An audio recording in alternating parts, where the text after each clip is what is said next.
ជំរាបសួរលោកគ្រូក៏ដូចជាសួស្តីអ្នកនរគ្នាបន្តទៀតយើងនឹងយល់ដឹងបន្ថែមអំពីប្រវត្តិសាស្ត្រកម្មតើប្រវត្តិសាស្ត្រកម្មបានផ្លាស់ប្ដូរជីវិតប្រចាំថ្ងៃដោយមិនខ្លះប្រវត្តិសាស្ត្រកម្មមិនមែនត្រឹមតែជាការបង្កើតម៉ាស៊ីនប៉ុណ្ណោះទេប៉ុន្តែវាបានផ្លាស់ប្ដូររបៀបរស់នៅរបស់មនុស្សយ៉ាងស៊ីជម្រៅវាបានប្ដូរចង្វាក់ជីវិតរស់នៅបែបប្រពៃណី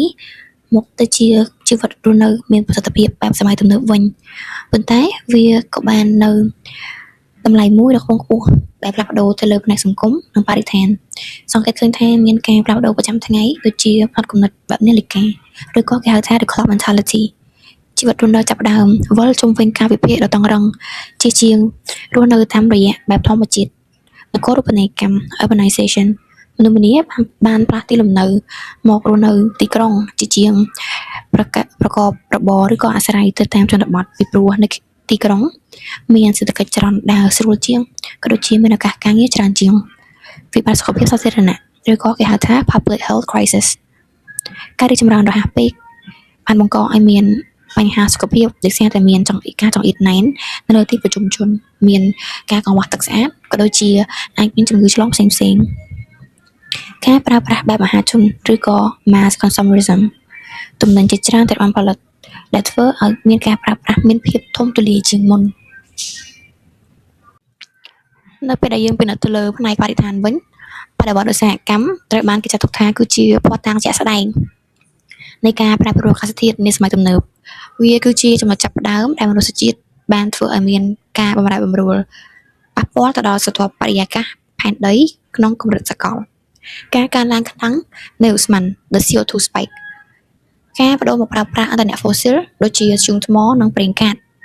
បានបណ្ដាលឲ្យមានកម្រិតហក់ឡើងនៃខ្យល់ពី280 ppm ទៅជាង420 ppm ដែលស្មើទៅនឹងការកើនឡើងជាង 50% ឥទ្ធិពលផ្ទះកញ្ចក់ the greenhouse effect យុគសម័យនេះបានកត់សម្គាល់នៅ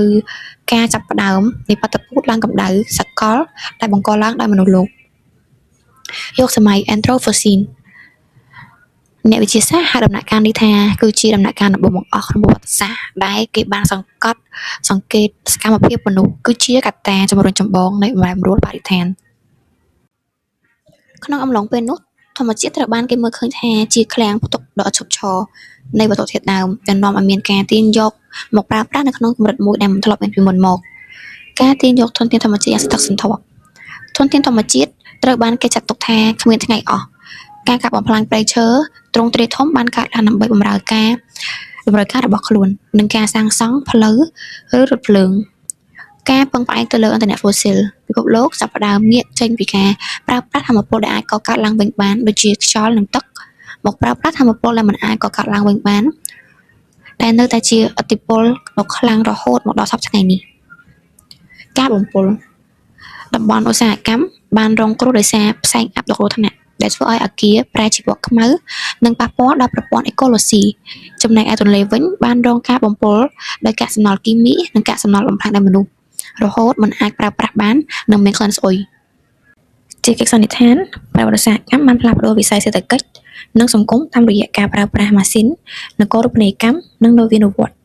ទោះបីជាវាបានជំរុញឲ្យមានកំណើនសេដ្ឋកិច្ចនិងការផ្លាស់ប្ដូរសកលក៏ដោយប៉ុន្តែវាក៏បានបន្សល់ទុកនូវបញ្ហាប្រឈមផ្នែកសង្គម